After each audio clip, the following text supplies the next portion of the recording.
আসসালামু আলাইকুম ওরহমতুল্লাহ। স্বাগতম জানাচ্ছি আপনাকে KH রফিকুল বাংলা মোটিভেশনের আজকের পর্বে।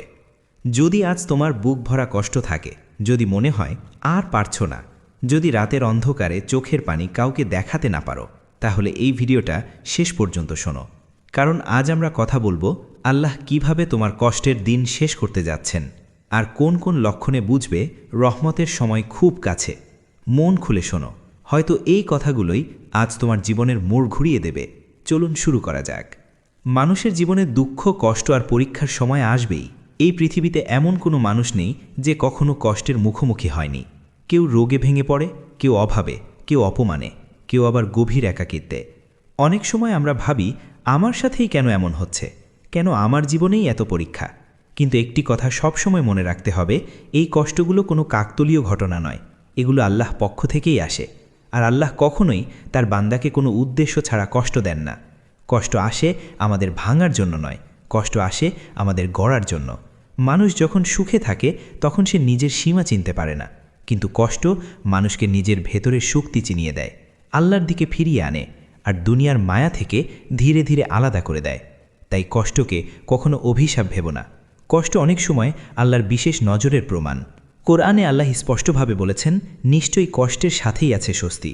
সূরা ইনশিরাহের এই ৬ নম্বর আয়াত শুধু একটি সান্ত্বনার বাক্য নয়, এটি আল্লাহর প্রতিশ্রুতি। লক্ষ্য করো, আল্লাহ বলেননি কষ্টের পরে স্বস্তি, বরং বলেছেন কষ্টের সাথেই স্বস্তি আছে। অর্থাৎ তুমি যখন কষ্টের ভেতর দিয়ে যাচ্ছ, তখনই কোথাও না কোথাও আল্লাহ তোমার জন্য স্বস্তির পথ তৈরি করে রেখেছেন। আর আল্লাহর প্রতিশ্রুতি কখনো মিথ্যা হয় না, কখনো ভঙ্গ হয় না। আজ আমি তোমাকে এমন ৩টি লক্ষণের কথা বলবো, যেগুলো তুমি যখন নিজের জীবনে ধীরে ধীরে দেখতে শুরু করবে, তখন বুঝে নেবে আল্লাহ তোমার কষ্টের দিন শেষ করে তোমাকে নতুন একটি পথে নিয়ে যেতে যাচ্ছেন। এই লক্ষণগুলো শুধু বাহ্যিক কোনো পরিবর্তন নয়, এগুলো আল্লাহর কুদরতের গভীর নিদর্শন, যা মানুষের অন্তরের ভেতর থেকে শুরু হয় এবং ধীরে ধীরে পুরো জীবনকে বদলে দেয়। প্রথম যে পরিবর্তনটি আসে তা শুরু হয় দোয়ার ভেতর দিয়ে। শুরুতে আমরা অনেকেই দোয়া করি শুধু মুখে, অভ্যাসের মতো, রুটিনের মতো, শব্দের মতো। আমরা জানি দোয়া করতে হয়, তাই করি, কিন্তু আমাদের দোয়ায় তখন খুব বেশি প্রাণ থাকে না। কষ্ট আসার আগে আমরা দোয়াকে অনেক সময় হালকা করে নিই, কিন্তু যখন কষ্ট আমাদের আল্লাহর দরজায় নিয়ে যায়, তখন দোয়ার মুখে সীমাবদ্ধ থাকে না, তখন দোয়া বের হয়ে আসে হৃদয়ের গভীর থেকে। তুমি নিজেই টের পাবে, আজ আর আগের মতো যান্ত্রিক দোয়া হয় না। নামাজে দাঁড়ালে মন ছুটে যায় না, সেজদায় গেলে চোখ ভিজে যায়। অনেক সময় তুমি কথা বলতে পারো না, শুধু কাঁদো, তখন তোমার কান্নাই হয়ে যায় তোমার দোয়া। আর সেই কান্না আল্লাহর কাছে সবচেয়ে প্রিয়, কারণ তা আসে একেবারে ভেতর থেকে, কোনো অভিনয় ছাড়া, কোনো মুখোশ ছাড়া। এই সময় তুমি বুঝে ফেলো, মানুষ আসলে কিছুই করতে পারে না। মানুষ পাশে থাকতেও পারে, আবার এক মুহূর্তে দূরেও সরে যেতে পারে, কিন্তু আল্লাহ কখনো দূরে যান না। তখন তোমার মনে হয় এখন শুধু আল্লাহই যথেষ্ট। এই উপলব্ধি প্রথম বড় লক্ষণ যে তোমার কষ্ট শেষের দিকে এগোচ্ছে। রাসূল সাল্লাল্লাহু আলাইহি ওয়াসাল্লাম বলেছেন, নিশ্চয়ই তোমার রব লজ্জাশীল ও অত্যন্ত দয়ালু। বান্দা যখন তার দিকে হাত তুলে দোয়া করে, তিনি তাকে খালি হাতে ফিরিয়ে দিতে লজ্জা পান। তিরমিজি ৩৫৫৬। ভেবে দেখো, তোমার দোয়া যখন কান্নায় ভেঙে যায়, তখন আল্লাহ কি করে মুখ ফিরিয়ে নিতে পারেন? আল্লাহ নিজেই বলেছেন, তোমরা আমাকে ডাকো, আমি অবশ্যই সাড়া দেব। সূরা বাকারা ২৮৬। দোয়া যত আন্তরিক হয়, কষ্ট তত দ্রুত সরে যায়। অনেক সময় আল্লাহ দোয়ার উত্তর দিতে দেরি করেন না, বরং দোয়ার ভেতর দিয়েই তিনি তোমার হৃদয়কে বদলে দেন। তোমার ভাঙা দোয়া মানে এই নয় যে তুমি দুর্বল, বরং তোমার ভাঙা দোয়াই প্রমাণ করে যে আল্লাহ তোমাকে গ্রহণ করছেন। এটি প্রথম ইশারা, তুমি তোমার পরীক্ষার শেষ প্রান্তে পৌঁছে যাচ্ছ। দ্বিতীয় পরিবর্তনটি আসে, তা হলো চরিত্রের পরিবর্তন।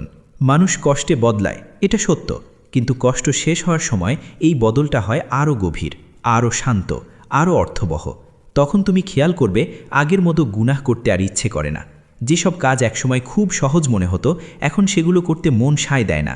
অপচয়, আলসেমি, অহেতুক রাগ ধীরে ধীরে কমে যেতে থাকে। দুনিয়ার চাকচিক্য আর আগের মতো টানে না। মানুষ কি বলল, কে কি ভাবল, এসব বিষয় তেমন গুরুত্ব পায় না। সাজগোজের চেয়ে সেজদা ভালো লাগে। কোরআনের আয়াত শুনলে বা পড়লে মনে হয় এই কথাগুলো ঠিক আমার জন্যই নাজিল হয়েছে।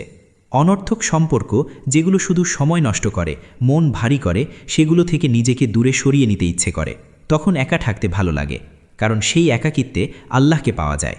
এই একাকিত্ব আর ভয় দেখায় না, বরং শান্তি দেয়। রাসূল সাল্লাল্লাহু আলাইহি ওয়াসাল্লাম বলেছেন, যার প্রতি আল্লাহ মঙ্গল করতে চান, তিনি তাকে কষ্টের মাধ্যমে বিশুদ্ধ করেন। বুখারী 5645। আর আরেক হাদিসে এসেছে, আল্লাহ যাকে ভালোবাসেন তাকেই তিনি পরীক্ষায় ফেলেন। তিরমিজি 2396। তাই তোমার কষ্ট যদি তোমাকে ভালো মানুষ বানিয়ে দেয়, তোমাকে আল্লাহর কাছাকাছি নিয়ে যায়, তাহলে বুঝে নাও এই কষ্ট তোমার জন্য রহমত। ঝড়ের পর যেমন আকাশ পরিষ্কার হয়ে যায়, ঠিক তেমনি কষ্ট শেষ হওয়ার আগে আল্লাহ তোমার ভেতরটাকে পরিষ্কার করে দেন। অহংকার, হিংসা, অতিরিক্ত দুনিয়ামুখিতা সব ধুয়ে যায়। হৃদয় যখন বদলাতে শুরু করে তখন বুঝবে রহমত পথে আছে। এই পরিবর্তনই প্রমাণ করে যে আল্লাহ তোমার জীবনে একটি নতুন অধ্যায় শুরু করতে যাচ্ছেন। তৃতীয় এবং সবচেয়ে আশ্চর্যজনক লক্ষণ অপ্রত্যাশিত সাহায্য। যখন তুমি পুরোপুরি ভেঙে পড়ো, যখন সব চেষ্টা ব্যর্থ হয়, যখন মনে হয় জীবনের সব দরজা বন্ধ হয়ে গেছে, ঠিক তখনই আল্লাহ তার রহমতের দরজা খুলে দেন। এই সাহায্য এমন জায়গা থেকে আসে যেখান থেকে তুমি কখনো কল্পনাও করনি। যাকে তুমি কোনোদিন ভাবনি, সেখান থেকেই সাহায্য আসে। কোনো ছোট সুযোগ, কোনো অপ্রত্যাশিত ফোন কল, কোনো মানুষের একটি কথা, সব কিছু মিলিয়ে তোমার জীবনের গতি বদলে যেতে শুরু করে। অসম্ভব জিনিস সম্ভব হয়ে যায়। ছোট ছোট ঘটনা একসাথে হয়ে বড় পরিবর্তনের কারণ হয়। কাজের সুযোগ আসে, রিজিকের রাস্তা খুলে যায়, সম্পর্কের জট খুলতে শুরু করে। ধীরে ধীরে তুমি বুঝতে পারো আল্লাহ তোমার জন্য কাজ শুরু করে দিয়েছেন। কোরআনে আল্লাহ বলেন, যে আল্লাহকে ভয় করে আল্লাহ তার জন্য বের হওয়ার পথ করে দেন এবং তাকে এমন জায়গা থেকে রিজিক দেন যেখান থেকে সে কল্পনাও করে না। সূরা তালাক 65-2-3। আর যে আল্লাহর উপর ভরসা করে আল্লাহই তার জন্য যথেষ্ট।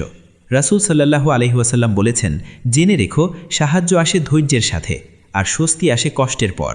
মুসনাদ আহমদ 2803। যখন আল্লাহ রহমতের দরজা খুলে দেন তখন কোনো শক্তি তোমাকে থামাতে পারে না। অপ্রত্যাশিত সহযোগিতা আসা মানেই হলো তোমার কষ্টের সময় শেষ হতে চলেছে। মনে রেখো, আল্লাহ কখনো তোমাকে ভেঙে দেন না। তিনি যদি তোমাকে ভাঙেনও, তা শুধু আবার নতুন করে গড়ার জন্য।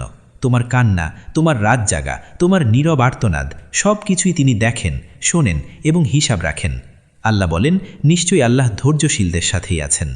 তিনি আরও বলেন, আল্লাহ কোনো প্রাণের ওপর তার সাধ্যের বাইরে বোঝা চাপিয়ে দেন না। এর মানে হলো এই কষ্ট চিরস্থায়ী নয়, এভাবেই থাকবে না। আজ যদি অন্ধকার হয়, আগামীকাল আলো আসবেই। যদি তুমি এখন কষ্টে থাকো, হাল ছেড়ো না। তোমার দোয়া বদলে যাচ্ছে, তোমার চরিত্র বদলে যাচ্ছে, তোমার জীবনে অপ্রত্যাশিত সহযোগিতা আসছে। এর মানে আল্লাহ তোমার গল্পটা বদলে দিচ্ছেন। আজ না হোক কাল তোমার কষ্টের দিন অবশ্যই শেষ হবে, কারণ আল্লাহর প্রতিশ্রুতি কখনো ভঙ্গ হয় না। সবশেষে শুধু একটি কথাই মনে রেখো, আল্লাহ কখনো তোমাকে ভুলে যান না। তোমার কষ্ট বৃথা নয়, তোমার কান্না বৃথা নয়, তোমার ধৈর্য বৃথা নয়। আজ যদি কষ্টে থাকো, ইনশাআল্লাহ আগামীকাল স্বস্তি আসবেই, কারণ আল্লাহ নিজেই প্রতিশ্রুতি দিয়েছেন, কষ্টের পরেই আসে স্বস্তি। যদি এই কথাগুলো তোমার হৃদয় ছুঁয়ে থাকে, তাহলে এই মেসেজটা অন্যদের কাছে পৌঁছে দাও, কারণ হয়তো তোমার শেয়ার করা এই ভিডিওটাই কারো জীবনে নতুন আশা এনে দেবে। KH রফিকুল বাংলা মোটিভেশনের সাথে থাকার জন্য ধন্যবাদ। আল্লাহ তোমার জীবন সহজ করুন, তোমার দোয়া কবুল করুন, আর তোমার কষ্টকে রহমতে বদলে দিন। আমিন। আবার দেখা হবে নতুন একটি শক্তিশালী মেসেজ নিয়ে, ইনশাআল্লাহ। সেই পর্যন্ত ভালো থাকুন, সুস্থ থাকুন, নিজের প্রতি খেয়াল রাখুন। আল্লাহ হাফেজ।